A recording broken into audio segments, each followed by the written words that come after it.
Buen día, muchachos. Buenos días, Jocelyn. doctor. Ok, ¿cómo están? Jocelyn, Andrea, Jonathan, Marvin, Georgina, Joel, Malena, Elba. Buen día a todos.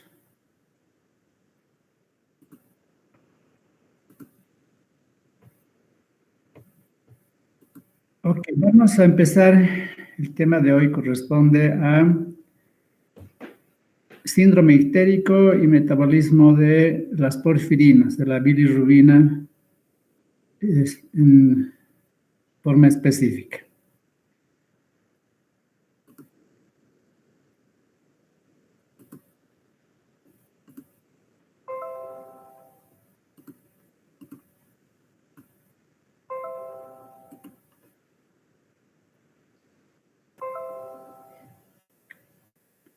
Díganme si es que están viendo el título.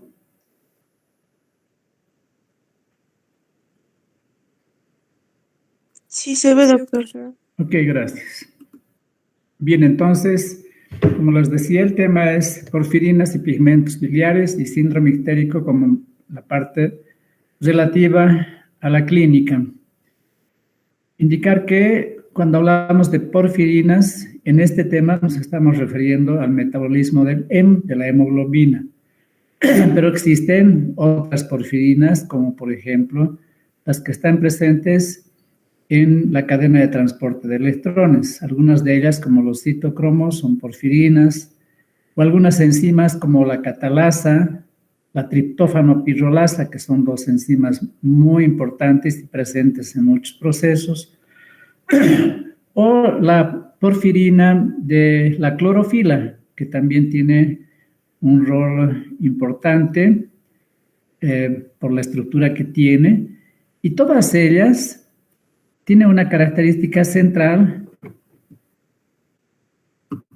que vamos a ver, y es que tienen al centro de la estructura un metal. En el caso del hierro, pero en el caso de la clorofila, por ejemplo, va a tener magnesio.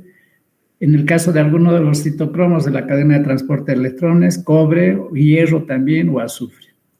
Porque estos metales participan en procesos de óxido-reducción. ¿Qué es lo que ocurre? Cuando una molécula de hemo se oxida o se reduce, el hierro fija o libera oxígeno, por ejemplo. O en el caso de la cadena de transporte de electrones, el proceso es de que se oxidan y se reducen en el paso de los electrones de un transportador a otro. Esa es la característica de todas estas porfirinas que tienen el metal al centro de la estructura. Volvemos acá para indicarles de que el síndrome ictérico es la aparición de una coloración amarillo-naranja, inicialmente en las conjuntivas y luego en toda la piel a medida que va aumentando la concentración de bilirrubina, ya sea directa o indirecta, por mecanismos que veremos al final del tema. Es un signo importante y se llama síndrome porque tiene varias causas. Volvemos a la estructura de las porfirinas, de la hemoporfirina, específicamente del hemo, y está constituido por 4 pirroles aquí arriba. A la izquierda tenemos la representación de un pirrol, más a la izquierda en forma más completa con sus hidrógenos y sus enlaces, y la transferencia de esto a esta estructura de acá, la unión de los 4 pirroles formando un tetrapirrol, unido por puentes, vinilo, y no importa el nombre de los puentes, pero están unidas estas 4 unidades. Disculpen un ratito. Hola, Fredicito. Dime. Ya después de las 7:15 estoy pasando clases ahorita. ¿Ya? Ok, chao, chao. Y aquí a la derecha tenemos con mayor claridad la presencia del hierro que decíamos hace un momento. Esta es la estructura del hemoporfirina, tetrapirrol.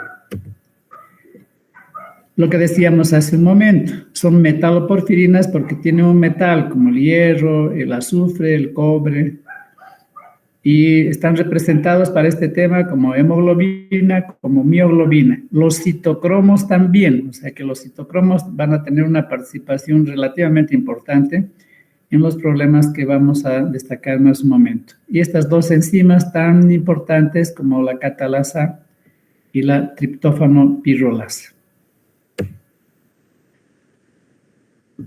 Para tener una idea completa y global, tenemos un glóbulo rojo con su estructura en disco bicóncavo, donde se encuentra en el citosol la hemoglobina,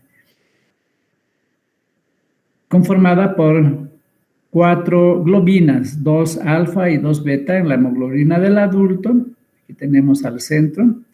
Y no sé si llegan a ver acá, hay, desde una vista de perfil, cada una de las globinas tiene un grupo M, que está representado aquí a la derecha. Hierro en estado ferroso, hierro 2 en estado férrico, no funciona adecuadamente y hay problemas en el transporte del oxígeno. Una visión más grande nos muestra entonces que acá en esta región señalada por el cursor, ojalá que estén viendo, tenemos al tetrapirrol, el anillo del M, y al centro el hierro, ligeramente por encima del plano.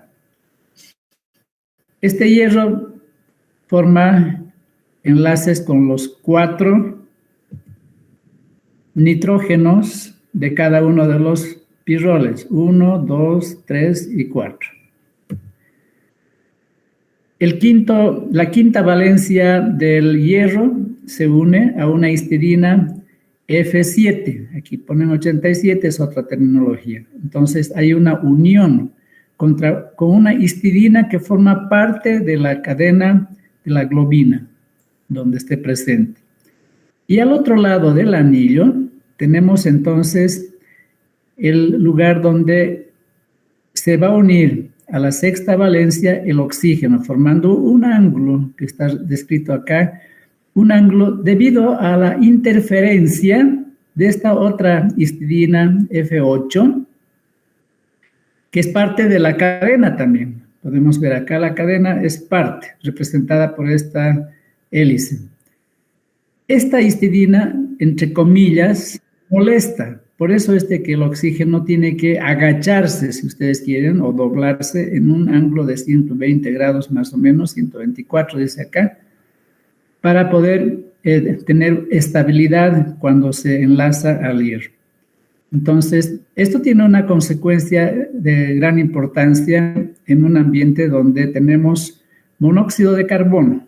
El monóxido de carbono, entonces, está en una concentración muy baja, aún en lugares donde hay mucha polución, y por debajo, por supuesto, del 1%, pero es miles de veces más afín al hierro que el oxígeno. Pero cuando ocurre esta interferencia del conjunto de todo ello, especialmente de esta histidina, la afinidad del monóxido de carbono al hierro disminuye. Gracias a la naturaleza no estamos intoxicados todo el tiempo con monóxido de carbono. Disminuye a menos de 200 veces, por lo que no tenemos mayor problema en una vida cotidiana. Esa afinidad extraordinaria todavía de 200 veces no tiene mayor significación porque la concentración es muy baja de monóxido de carbono, excepto cuando hay intoxicaciones debido a incendios y a otras circunstancias donde se está consumiendo y quemando principalmente derivados del carbón o derivados del petróleo, donde tenemos entonces la intoxicación por carboxihemoglobina. Aquí a la derecha tenemos la misma representación, ¿no?, de una forma más sencilla.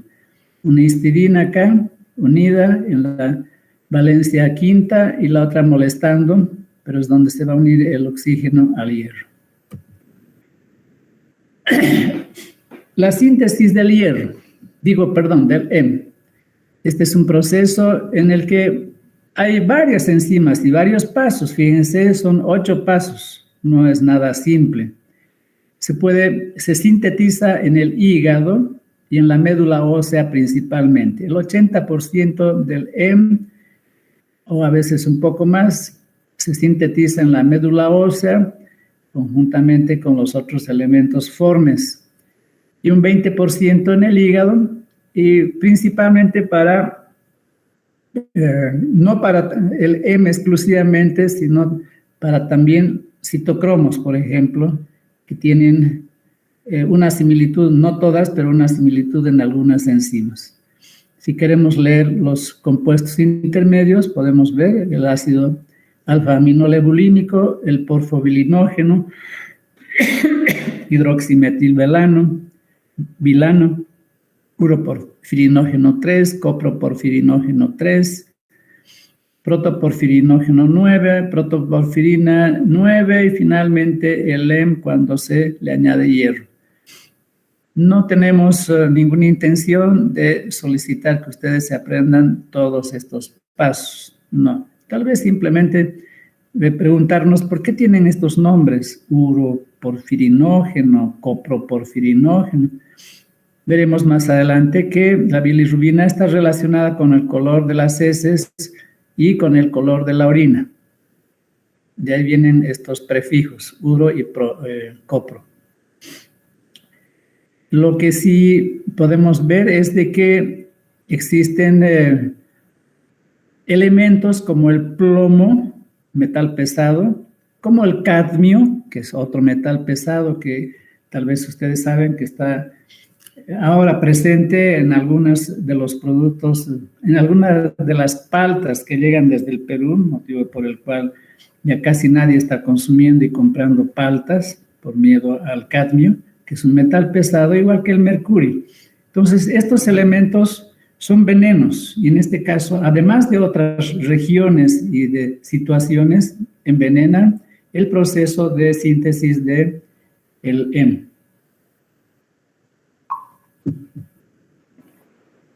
Okay.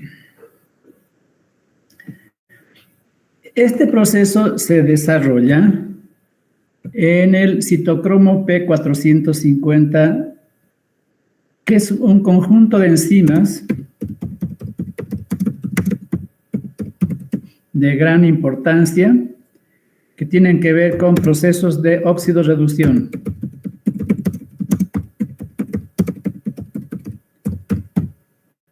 Y que utilizan para este proceso de oxidorreducción una coenzima NAD fosfato reducido oxidado.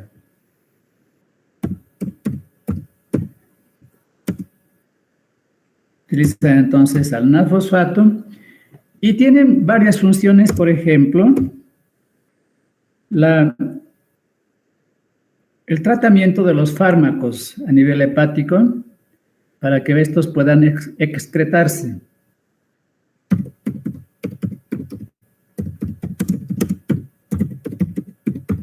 Excreción de fármacos, la síntesis de hormonas esteroideas.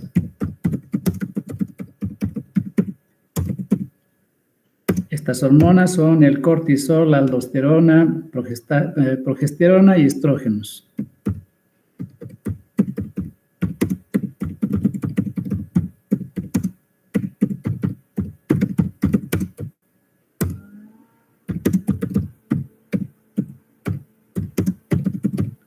Ahí están. Adicionalmente, también la síntesis de ácidos biliares.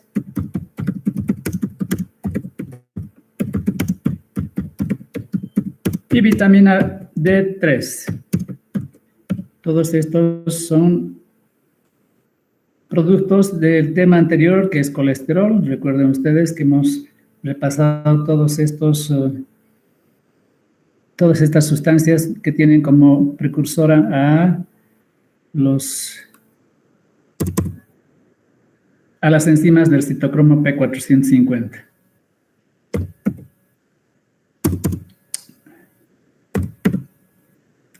Ok.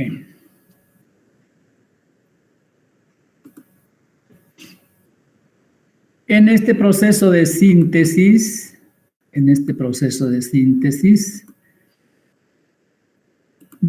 de varias enzimas, aquí no se mencionan las enzimas, sino los elementos en cada uno de los pasos, los compuestos de cada uno de los pasos.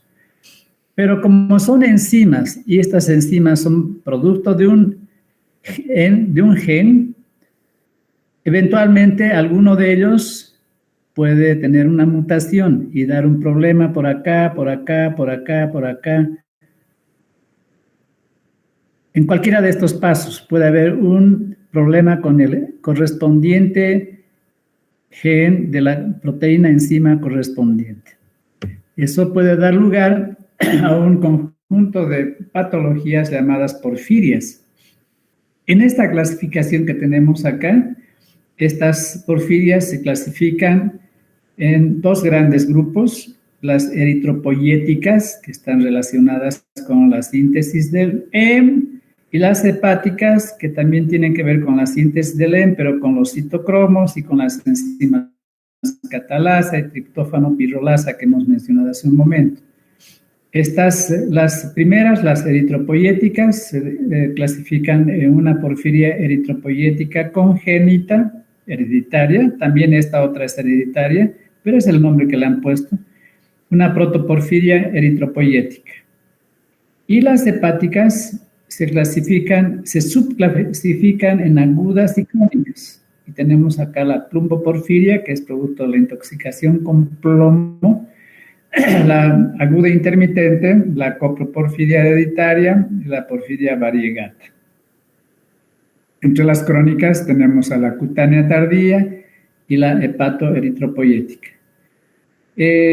No es la intención por segunda vez que ustedes tengan todo esto en la cabeza, porque probablemente tal vez no vean nunca, o tal vez si son especialistas van a tener casos en los cuales se presentan.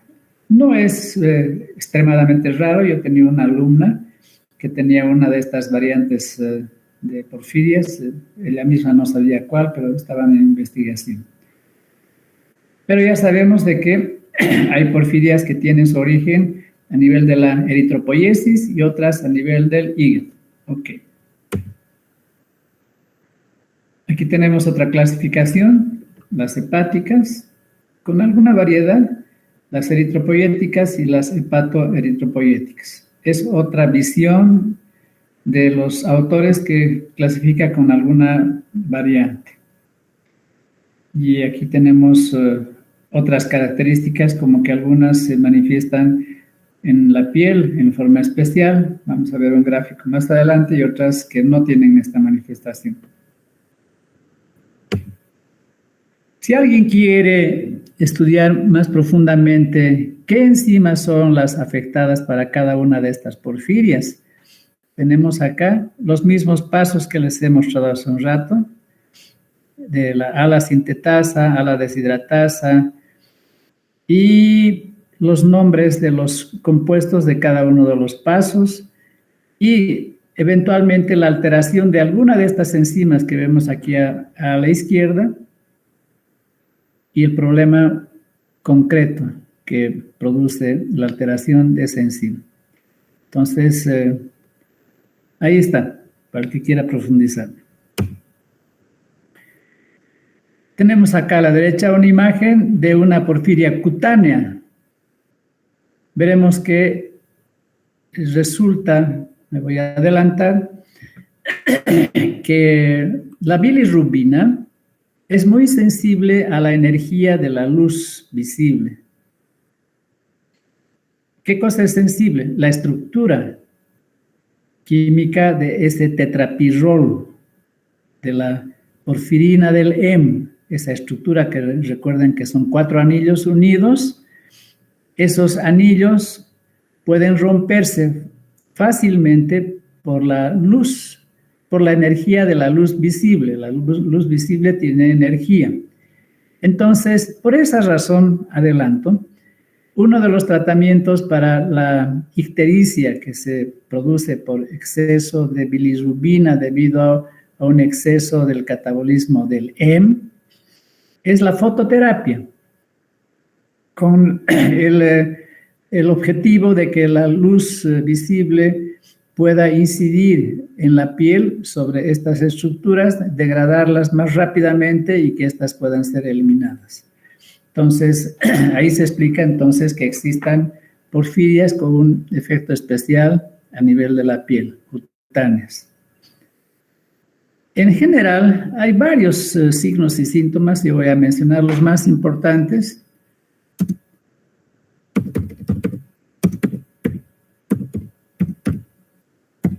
El dolor abdominal es uno de ellos. En casos severos, trastornos neuropsiquiátricos.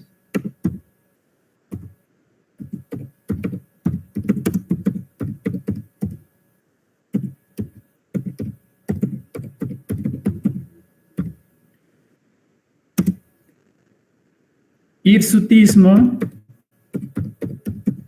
Hirsutismo se refiere a un crecimiento abundante del pelo en regiones como la misma cara, a nivel de los cachetes, en el pecho,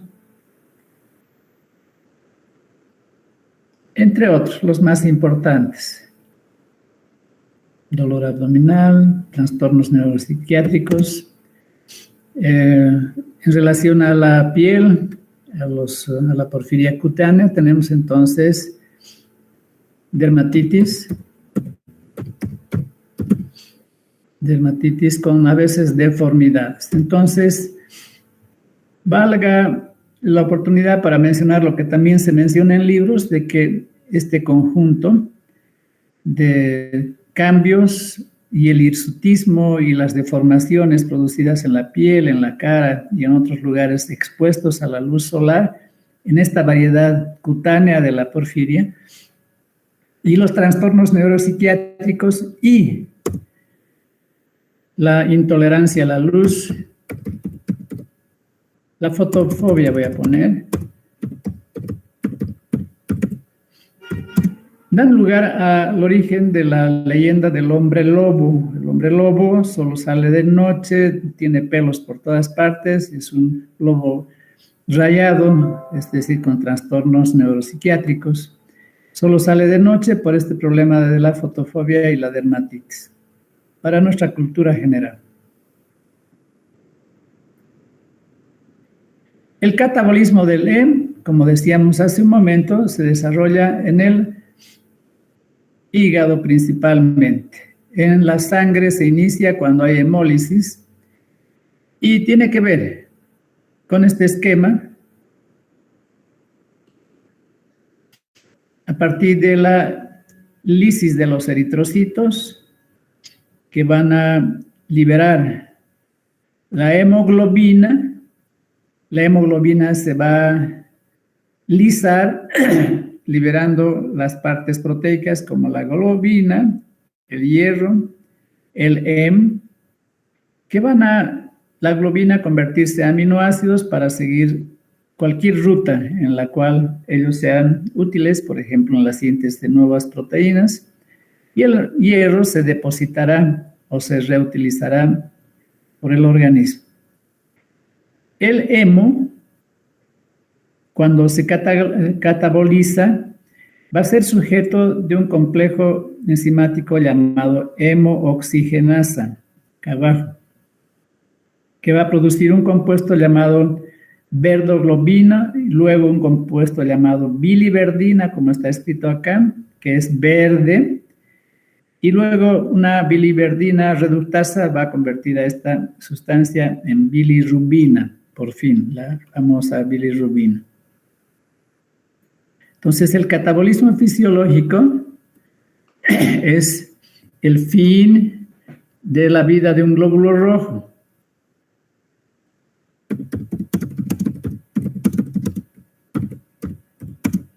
Es decir, 120 días, como hemos aprendido. Y el patológico como hemólisis.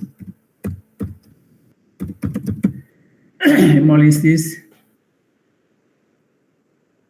patológica, por supuesto, como en el caso de la anemia de células falciformes. La bilirrubina, así producida por la ruptura normal de los glóbulos rojos o por problemas de hemólisis patológica, se llama bilirrubina indirecta. Esta bilirrubina indirecta es no conjugada. No conjugada se refiere a que todavía no se ha unido a un compuesto que es el que va a producir la otra clase de bilirrubina, bilirrubina directa. Esta bilirrubina no conjugada, como está produciéndose en forma normal o patológica en la sangre, por eso se llama indirecta, tiene un valor de hasta 1 miligramo por decilitro. 1 miligramo por decilitro. Y es insoluble. Es insoluble en agua, por lo que tendrá que, para transportarse, unido a la albúmina. Ok. Tenemos acá nuevamente, de una forma más clara, aquí pone 90 días, sabemos que es 120, la vida de un glóbulo rojo, libera la hemoglobina, y de la hemoglobina se separa el anillo del heme y la globina. La globina se convierte en aminoácidos, la globina se convierte en aminoácidos. Entre tanto, el heme, mediante la hemoxigenasa y la biliverdina reductasa, pasa por el paso intermedio de biliverdina y luego se constituye en bilirrubina. Como hemos visto, bilirrubina indirecta, que tiene el mayor valor hasta de 1 miligramo por decilitro. El hierro sigue otro camino, que es unirse a una proteína, convertirse en la transferrina. Esta transferrina se va a ir a la médula ósea para la eritropoiesis o se va al hígado para almacenarse como ferritina. Acuérdense, esto es importante.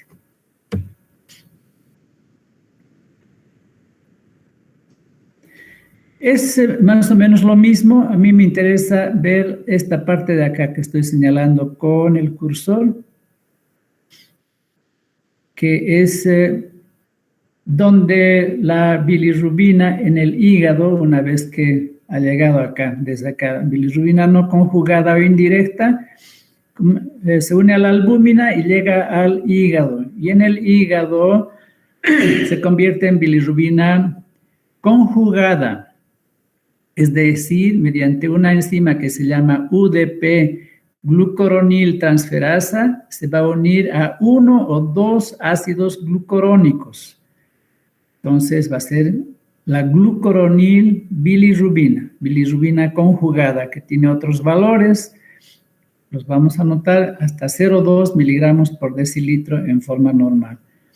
Esta bilirrubina conjugada tiene la característica que será la forma como se va a excretar conjuntamente con las sales biliares en la bilis, para llegar hasta el intestino, donde la acción bacteriana va a convertir en varios compuestos. 2 de ellos son los que mencionamos, que son el urobilinógeno, que va a producir el color típico de la orina, color ámbar, en forma de urobilina, en los riñones, el color de la orina. Y uno de los otros productos es la estercobilina, que va a permitir dar el pigmento de color marrón, color café a las heces. Un segundito.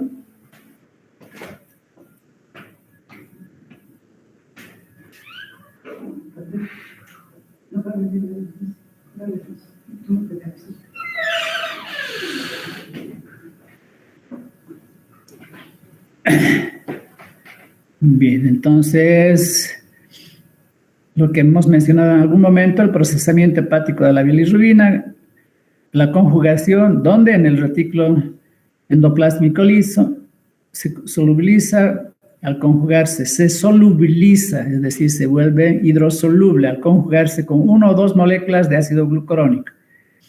Y la enzima es la UDP-glucoronil transferasa. Aquí está al revés, pero es lo mismo. Y las características de la bilirrubina directa son hasta 0.2 miligramos por decilitro. Es hidrosoluble y se llama conjugada. Lista para eliminarse por vía hepática.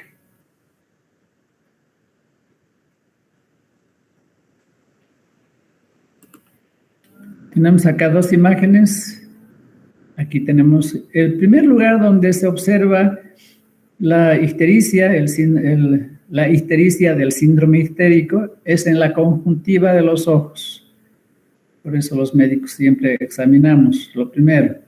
Y después, cuando aumenta por encima de 2 o 2.5, la ictericia aparece cuando aumenta la bilirrubina más allá de esos valores que hemos conocido hace un momento, cuya suma normal sería 1 miligramo por decilitro de la bilirrubina indirecta producida en la sangre y 0,2 de la que se produce a nivel hepático hasta 1.2 miligramos por decilitro.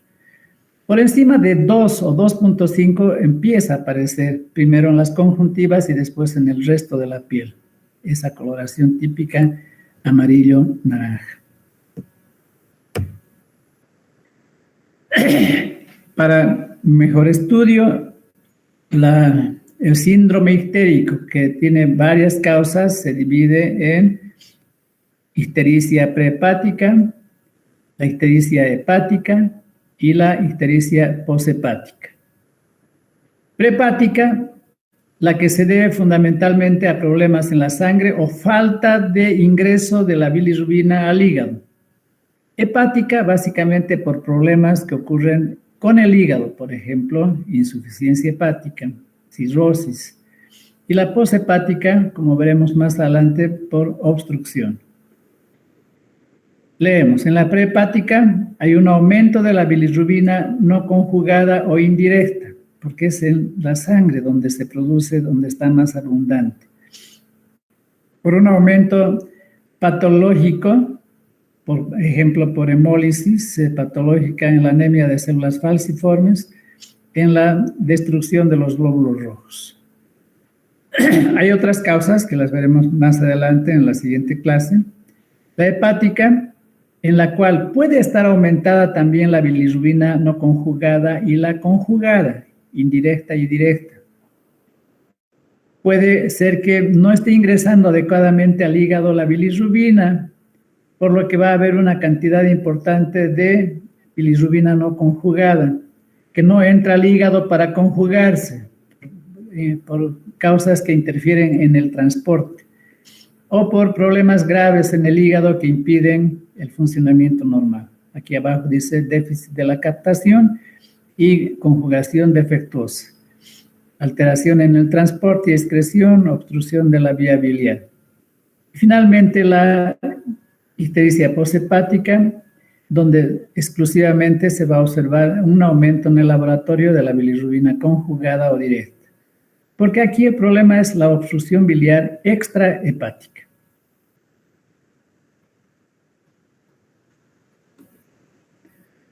Bien, muchachos,